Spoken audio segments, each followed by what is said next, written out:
భారతదేశంలో right wing ideology ఇట్లా ప్రబలంగా విస్తరిస్తున్న తరుణంలో వాళ్ళు నెఫ్ట్ని సమూలంగా లేకుండా చేస్తామని చెప్తున్నారు. మావోయిస్టులను సమూలంగా నిర్మూలించామని చెప్తున్నారు. నెక్స్ట్ ప్రజాస్వామ్యంలో ఉన్న లెఫ్టిస్ట్ ఐడియాలజీని సమూలంగా నిర్మూలించే అవకాశం ఉంటుంది.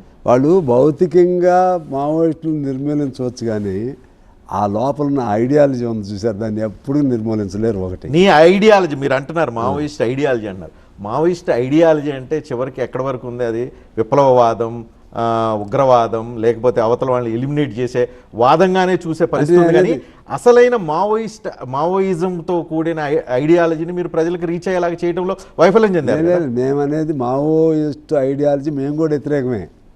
Communist in the sense ultimate goal is communism.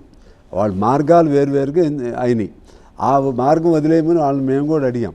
కానీ వీళ్ళు ఏమంటారంటే దాన్ని తీసేసాం, ఇక లెఫ్టిజం ఉండదు, ఇక కమ్యూనిజం ఉండదు. వాళ్ళు కాదు కదా, ఎప్పుడు ఎవరి వల్ల కూడా కాదు.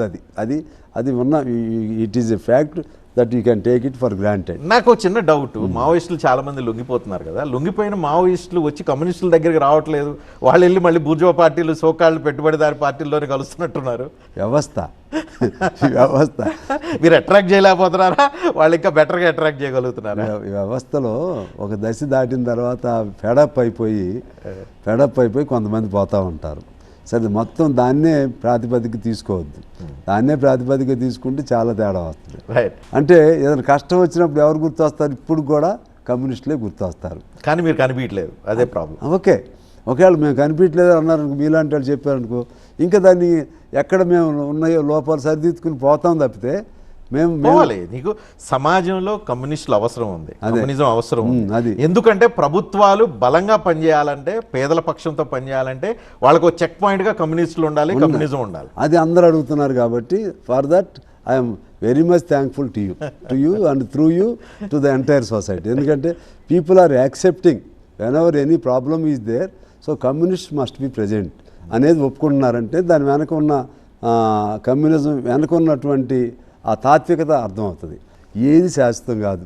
వీళ్ళు 3 సార్లు గెలవచ్చు, మహా అయితే ఇంకోసారి గెలుస్తారేమో, కానీ తర్వాత గెలవలేరు. అందరూ ఒకటవుతారు.